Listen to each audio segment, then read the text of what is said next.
UPSC civil services exam 2026 మరియు 2027 లో అంటే నెక్స్ట్ ఇయర్ ఆ తర్వాత ఇయర్ రాయాలనుకునే వాళ్ళ కోసం సిఎస్బిఎస్ అకాడమీ ఒక ప్రత్యేకమైన బ్యాచ్ లాంచ్ చేస్తుంది. ఇది ప్రిలిమ్స్ మెయిన్స్ అన్నిటికి సంబంధించి ఈ బ్యాచ్ అనేది దాదాపు 10-11 నెలలు ఉంటుంది అనమాట. దీనికి సంబంధించి ఆన్లైన్ లో ఆఫ్లైన్ లో కోచింగ్ తీసుకోవచ్చు. ఈ బ్యాచ్ సెప్టెంబర్ 19 అంటే ఈ నెల 19వ తారీఖు నుంచి స్టార్ట్ అవుతుంది. ఇంట్రెస్టెడ్ క్యాండిడేట్స్ ఈ వీడియో పైన ఉన్న ఫోన్ నెంబర్ కి కాల్ చేయొచ్చు. భారత ప్రధాని నరేంద్ర మోడీ గారి 75th బర్త్డే 75వ పుట్టినరోజు సందర్భంగా భారతదేశంలో ఈరోజు ఒక ప్రత్యేకమైన ప్రోగ్రామ్ స్టార్ట్ అవుతుంది. స్వస్థ నారీ సశక్త్ పరివార్ అభియాన్ అన్నమాట. ఈ ప్రోగ్రాం 2 వారాల పాటు అంటే 17 సెప్టెంబర్ స్టార్ట్ అయ్యి గాంధీ జయంతి వరకు అక్టోబర్ 2వ తారీఖు వరకు ఉంటుందన్నమాట. ఈ ప్రోగ్రామ్ని ముఖ్యంగా ministry of health and family welfare మరియు ministry of women and child development వాళ్ళు ఇంప్లిమెంట్ చేస్తున్నారు.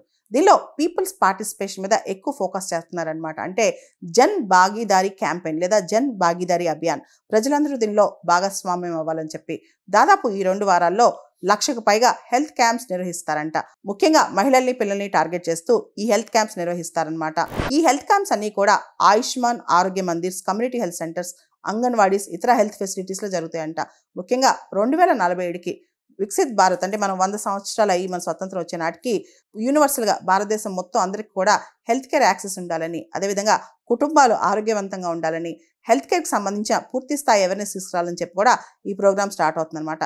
ఈ ప్రోగ్రామ్ ద్వారా అంటే స్వస్థ నారీ సశక్త్ పరివార్ అభియాన్ ద్వారా 4 ఇంపార్టెంట్ లక్ష్యాలు, 4 ఇంపార్టెంట్ ఆబ్జెక్టివ్స్ పెట్టున్నారు. ఒకటి మహిళల హెల్త్ కేర్ అన్నమాట.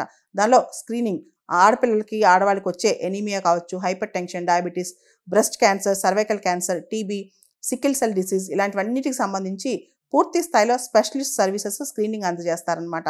ఎర్లీ డిటెక్షన్ కావచ్చు, బెటర్ ట్రీట్మెంట్ కావచ్చు, ఇవన్నీ కూడా. దీని మేజర్ టార్గెట్ ఏంటంటే ఎంఎంఆర్ తగ్గించడం, మెటర్నల్ మోర్టాలిటీ రేట్ కూడా తగ్గించడం అనమాట. రెండో important component strengthening maternal and child care. Maternal అంటే తల్లి పిల్లల ఆరోగ్యం కాపాడటం, యాంటీనాటల్ కేర్ అంటే బిఫోర్ బర్త్ పిల్లలకు పుట్టక ముందే కేర్ అందించడం, తర్వాత mother and child protection cards కావటం, ఇవన్నీ కూడా. దీనిలో పోషన్ 2.0 అంటే న్యూట్రిషన్ కావచ్చు, మిషన్ శక్తి కావచ్చు, అన్ని భాగమై ఉన్నాయన్నమాట. మూడోది ఫోస్టింగ్ బిహేవియరల్ చేంజ్.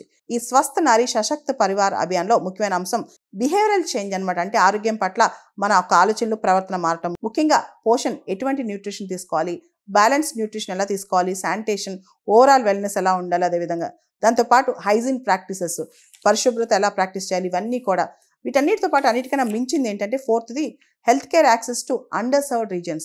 ఏదైతే ప్రాంతాలు, గ్రామీణ ప్రాంతాలు, ట్రైబల్స్ ఎక్కువ ఉండే ప్రాంతాలు, వీటన్నిటిలో మొబైల్ స్పెషలిస్ట్ టీమ్స్ పంపించడం, అంటే మొబైల్ టీమ్స్ పంపించడం, బ్లడ్ డొనేషన్ క్యాంప్స్ పెట్టడం, ఇవన్నీ కూడా చేస్తున్నారనమాట. ముఖ్యంగా ఈ స్వస్థ నారీ సశక్త్ పరివార్ యోజనలో రకరకాల వ్యూహాలు కూడా పాటిస్తున్నారనమాట. ముఖ్యంగా నేషన్ వైడ్ హెల్త్ క్యాంప్స్, దేశం మొత్తం హెల్త్ క్యాంప్స్ పెట్టడం, అదేవిధంగా హెల్త్ కేర్ వర్కర్స్ సంబంధించి సెల్ఫ్ వెరిఫికేషన్ ప్రాసెస్లు పెట్టడం, దాంతోపాటు Doordarshan, all India radio, social media ద్వారా పోషన్ క్యాంపెయిన్స్ అనమాట, న్యూట్రిషన్ ఇతరత్ర క్యాంపెయిన్స్ రన్ చేయటం, దాంతోపాటు నిక్షయ్ మిత్ర ఎంగేజ్మెంట్, టీబీ ఎరాడికేషన్, వాలంటరీగా టీబీ ఎరాడికేషన్ సంబంధించిన అవేర్నెస్, ఇవన్నీ కూడా ఇన్వాల్వ్ చేయటం, ఇవన్నీ కూడా తీసుకొస్తున్నారనమాట.